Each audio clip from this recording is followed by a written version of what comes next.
ఎన్నికల సంఘం చీఫ్ సహా ఫుల్ బెంచ్ ఏపీకి వచ్చి ఎన్నికల ఏర్పాట్లపై సమీక్ష నిర్వహించింది. ఈ సందర్భంగా పాత విషయాలన్నింటినీ బయటకు తీసి జగన్ రెడ్డి సర్వీస్ అధికారుల్ని పూర్తి స్థాయిలో నిలదీసింది. 3 జిల్లా ఎస్పీలు 6-7 జిల్లాల కలెక్టర్లపై మండిపడింది. ఎన్నికల అక్రమాలకు పాల్పడుతున్న జగన్ సర్కారుపై కేంద్ర ఎన్నికల సంఘం సీరియస్ అయింది. ఏపీలో ఏం జరుగుతుందో అన్ని తెలుసుకుని వచ్చాం, ఇక అక్రమాలు సాగనివ్వం అని కేంద్ర ఎన్నికల సంఘం హెచ్చరించింది. మరీ ముఖ్యంగా విజయవాడ, తిరుపతి, అనంతపురం అధికారులపై వారు సీరియస్ అయ్యారు. ఫిర్యాదులు వచ్చినా కూడా సరైన చర్యలు తీసుకోవడం లేదని ఆగ్రహం వ్యక్తం చేశారు. చంద్రగిరి నియోజకవర్గంపై అధికారులను కూడా ఈసీ నిలదీసింది. రాజకీయ ఒత్తిళ్లకు తలొగ్గే పనైతే తప్పుకోవాలని అధికారులకు వారు సూచించారు. రాజకీయ పార్టీలతో అనుబంధం ఉంటే కూడా తప్పుకోవాలని ఆదేశాలు జారీ చేశారు. ఏపీలో ఏ అధికారి ఎలా ఉన్నారో మా దగ్గర రిపోర్టు ఉంది, మాకు తెలియదని మీరు అనుకోవద్దని హెచ్చరించారు. మద్యం, డబ్బు పంపిణీ నియంత్రణకు చేపట్టిన చర్యలపై తీవ్ర అసంతృప్తి వ్యక్తం చేశారు. దేశంలో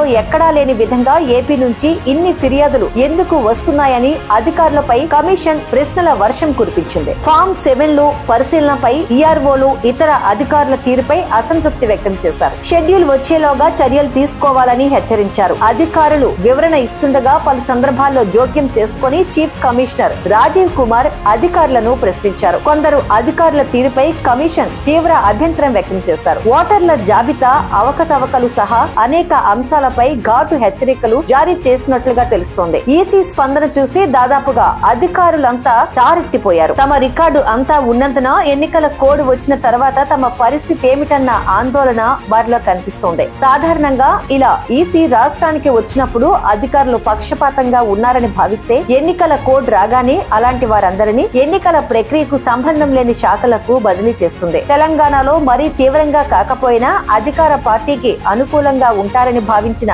అందరినీ ఎన్నికలకు దూరం చేసింది. ఇక్కడ కూడా అలాంటి చర్యలు తీసుకోవడానికి చాలా ఎక్కువ అవకాశాలు కనిపిస్తున్నాయి. ఈసీ రిమార్క్స్ పడిన వారందరికీ బదిలీలు తప్పవన్న వాదన వినిపిస్తోంది. ఎన్నికల సంఘం పనితీరుపై భిన్నాభిప్రాయాలు ఉన్నాయి. కొన్ని రాష్ట్రాల్లో ఒకలా, మరికొన్ని రాష్ట్రాల్లో మరొకలా వ్యవహరిస్తారన్న ఆరోపణలు కూడా గట్టిగానే వస్తుంటాయి. మరి ఏపీ విషయంలో ఎలా ఉంటారో కానీ సమీక్షలో చూపించినంత కఠినత్వం ఎన్నికల నిర్వహణలో చూపిస్తే ఈసీపై ప్రజల్లో విశ్వాసం మరింత పెరుగుతుంది.